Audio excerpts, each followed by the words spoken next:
Tu ne vas peut-être pas dans un bâtiment appelé Église, mais souviens-toi, tu es le temple du Saint-Esprit. Et lorsque tu consacres ta semaine à Dieu, tu fais bien plus qu'un geste spirituel. Tu ouvres une porte céleste. Tu invites le Roi des Rois à diriger chacun de tes pas. Le dimanche n'est pas seulement un jour de repos ou de tradition religieuse, c'est le premier jour, le fondement de tout ce qui vient après. Commencer avec la prière, c'est proclamer dans le monde spirituel « Seigneur, règne sur mes jours, dirige mes pensées, sois au centre de ma vie ». Ce n'est pas une question de religion, mais de relation vivante avec Dieu. Tu peux être seul, dans ta chambre, dans ton salon, ou même en déplacement, peu importe l'endroit. Si ton cœur est ouvert, alors le ciel s'ouvre aussi. Car Dieu ne cherche pas des rituels parfaits, mais des cœurs sincères. Et le ciel se met en mouvement quand un fils ou une fille de Dieu lève la voix. Le dimanche est une porte spirituelle. Et certaines portes ne s'ouvrent que lorsqu'on consacre, qu'on met à part, portes de sagesse, de protection, de paix, de guérison intérieure, de provision, de réconciliation. Tu ne sais pas ce que la semaine te réserve, mais Dieu, lui, sait. Et si tu lui confies les 7 prochains jours, il te prépare, te fortifie, t'accompagne. Combien de fois as-tu commencé la semaine sans réfléchir, comme en pilote automatique ? Les jours défilent, les soucis s'accumulent, et tu réalises seulement à la fin que tu n'as pas cherché la direction divine. Mais aujourd'hui, cela peut changer. Dieu veut être le premier sur ta liste, pas seulement le dimanche, mais dans chaque choix, chaque parole, chaque pas. La Bible dit « Reconnais-le dans toutes tes voies, et il rendra tes sentiers droits ». Proverbe 3, 6. Il ne s'agit pas seulement de demander des bénédictions, mais de s'aligner avec le cœur de Dieu avant même que tout commence. C'est une invitation à revenir à l'essentiel, sa présence. Consacrer, c'est séparer. C'est dire « Seigneur, je ne vais pas vivre cette semaine par mes propres forces. Je te la remets. » Ce n'est pas une garantie d'absence de difficultés, mais une assurance que tu ne seras jamais seul face à elle. Quand Dieu est au contrôle, même les impossibilités deviennent témoignages. Souviens-toi, c'est un dimanche que Jésus est ressuscité. C'est un dimanche que le Saint-Esprit est descendu sur les disciples. Le premier jour de la semaine porte une puissance prophétique. Ceux qui honorent Dieu au commencement l'invitent à marcher avec eux jusqu'à la fin. Le dimanche cesse d'être un simple jour pour récupérer. Il devient un temps de réalignement, de renouveau, de décision. Qui dirigera ta semaine ? Tes peurs ? Ton emploi du temps ? Ou le Seigneur qui voit l'invisible et connaît l'avenir ? Le monde court. L'ennemi ne se repose pas.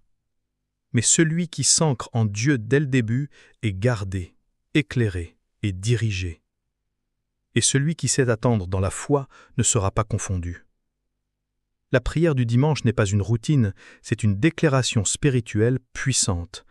Tu dis aux cieux et aux ténèbres, « Je suis à Christ, ma semaine lui appartient. » Alors respire, ralentis, laisse ton âme s'apaiser. Tu vas prier. Tu vas remettre ta semaine entre les mains de celui qui ne perd jamais le contrôle. Même si tu es tombé la semaine passée, c'est le moment de te relever. Le pardon est là. La grâce est disponible. La présence de Dieu t'attend. Tu es le temple. Et là où le temple est consacré, la gloire de Dieu descend. Il y a la paix. Il y a la force. Il y a la direction. Jésus a dit « Cherchez d'abord le royaume de Dieu et sa justice, et tout le reste vous sera donné par-dessus. » Pas après. D'abord.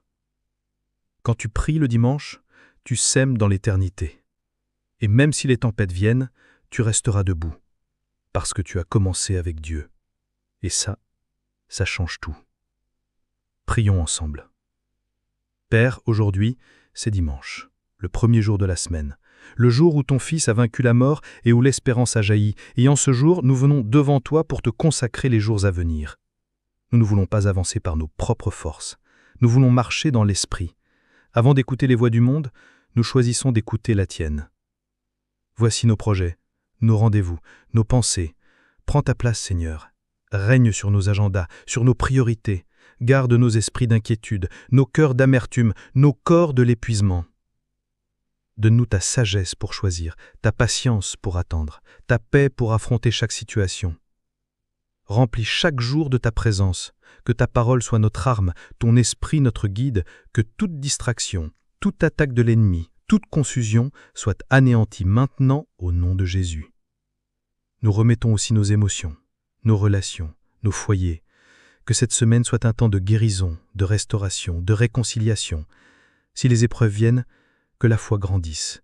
Si les larmes coulent, qu'elles soient porteuses d'espérance. Car tout ce que nous vivrons, nous voulons le vivre avec toi, pour toi et par toi. Et si tu dois nous corriger, nous arrêter, nous façonner, fais-le, Seigneur. Ne nous laisse jamais marcher loin de toi.